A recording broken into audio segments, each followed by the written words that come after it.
Thousands of government officials exposed in a new report for trading stock in companies that their very own agencies regulate.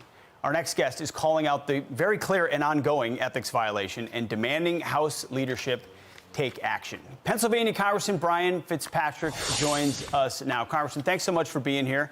Before we get into the topic real quick, here's a few more examples just to put some meat on the bone. So more than 1,800 officials held major tech stocks while scrutinizing those companies. More than 60 officials traded company stock before their departments announced enforcement, so you might say they have some inside information. More than 200 senior EPA officials invested in companies that were lobbying that very same agency.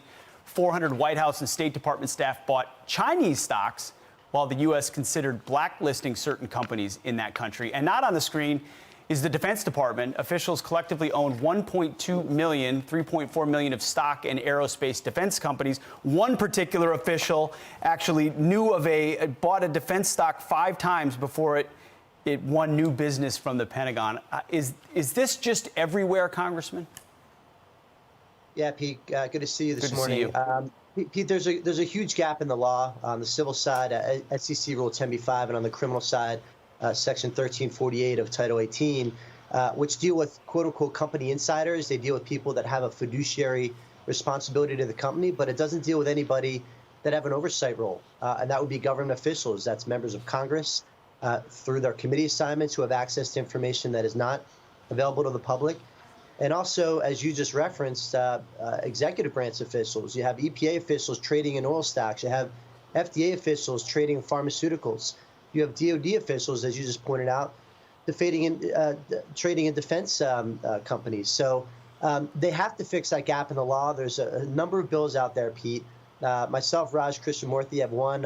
It's H.R. 1579. But there's a number of them out there. They're bipartisan. This is one issue, Pete, by the way, that members of the Freedom Caucus and the Progressive Caucus all agree on. You're not going to find that very often.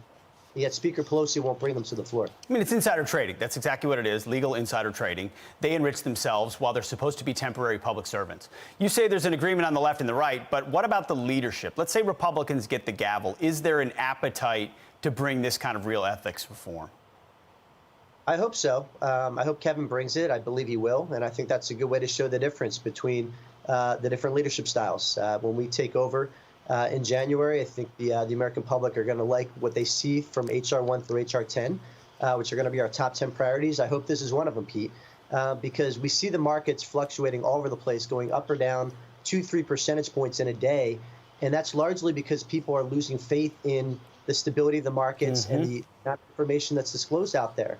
And when we define fiduciary duty only as people inside the company and not people with an oversight role, there's a huge gap in the law, and that's something that needs to be fixed, and there's legislation to fix it. Well, I don't know how it seems like common sense to everybody else who's on the outside, but if you're in the inside and you can get rich, you start to not being willing to vote for things like this. I appreciate you staying on it, Congressman Brian Fitzpatrick.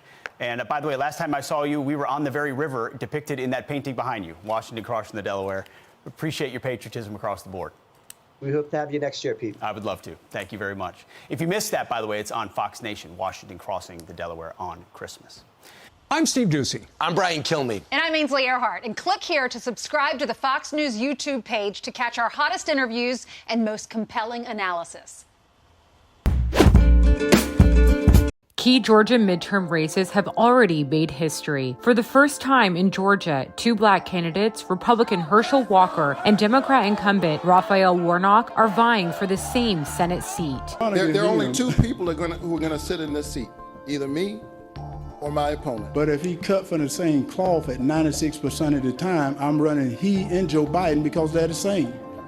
If activist Stacey Abrams beats Republican Brian Kemp, she will become the first black woman governor in America. So the thing I want to stress is that for either Stacey Abrams or Senator Raphaelwarnock, the key to their win is going to be turning out black voters. At about 48%, black voters now make up nearly half of the voting electorate in Georgia, according to Pew Research. The majority, close to 74%, are registered as Democrats. And it is, of course, very interesting that suddenly we have 2 black candidates for the Senate, which has, who are on different sides of the aisle. That's not used to the we're not used to those optics. And Herschelwalker certainly hasn't presented himself as someone whose priority or even his main line is going to be to focus on Black voters.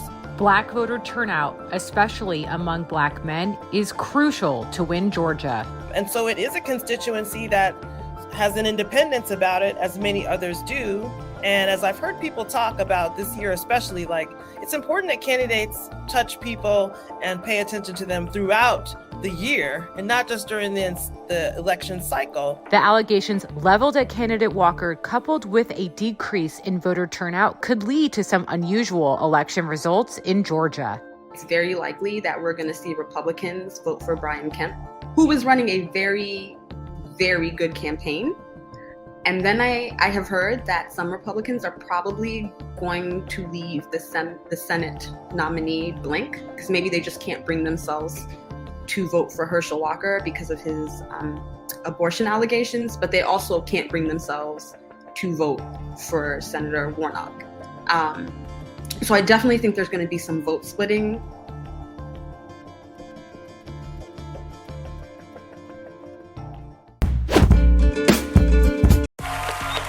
Saturday Night Live held its own comedic version of the January 6th hearings during the show's Cold Open. Heidi Gardner playing Representative Liz Cheney, whose father is former Vice President Dick Cheney, noting why she's tough enough to take on her Republican counterparts. I've been asked, how did you get a backbone made of steel? I guess you could say I have big Dick Cheney energy. The committee also uncovered video clips of Representative Nancy Pelosi, played by Chloe Fineman, and Senator Chuck Schumer, played by Sarah Sherman, bunkered down as the Capitol insurrection took place. When can we get back to the Capitol and resume the vote? Hello, DoorDash, it's Chuck Schumer. Yes, we still haven't received our lunch order. Megtheestallion made her hosting debut using her recent college degree in health administration as an inspiration in a skit called Hot Girl Hospital. What's her status? 46, female, made as hell. She ain't giving what's supposed to be gay.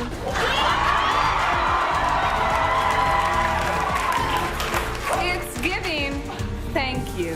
Yeah! The Grammy Award-winning rapper was also the night's musical performer.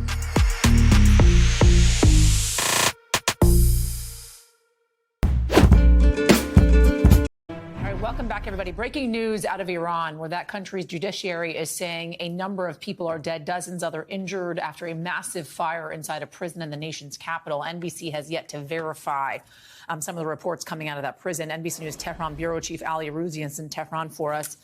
Ali, let's talk about this. The images overnight, they were startling of the prison, of the fire happening at Evin prison. This is a place in which political prisoners are often held. Do we know the status of some of those individuals and how it all got started? Hey, Yasmin. Well, a lot of the details are still very blurry. This happened at about 8 o'clock local time last night. And it went on for about 4 or 5 hours, and we still don't have very many answers as to what happened, what the source of the fire was, what exactly happened behind prison walls. But as you said, Evin is a massive, sprawling complex, a city within a city. And yes, it does house a lot of your garden variety criminals, murderers, thieves, but it also houses a lot of political prisoners and foreign prisoners as well. Many of the people that have been arrested in these current protests are inside Evin. There are American citizens also being held inside Evin. One of the most famous ones right now, Siamak Namazi, whose father was released a short while ago and left Iran. He was in prison there. He had got in touch with his lawyer late last night to say that he was safe and he'd been transferred to a secure unit in the prison. Now, the authorities here are saying a variation of stories. They're saying a fight broke out in one section of the prison. There was a fire in a sewing shop. But right now, they're saying that 4 people have died. They're not saying they're political prisoners. They're saying they died of smoke inhalation. They're also saying that 61 other people have been injured. But there was a dramatic commotion there last night, Yasmin. The whole city was very anxious when news broke that there was a massive fire at Evin prison from about 8 o'clock till about midnight. there were sounds of explosions. There was the constant sound of gunfire ringing in the vicinity of Evin. And you have to remember, Evin is in the north of Tehran, and it's surrounded by a residential area. So local residents were in real time describing what they were hearing and seeing coming out of Evin.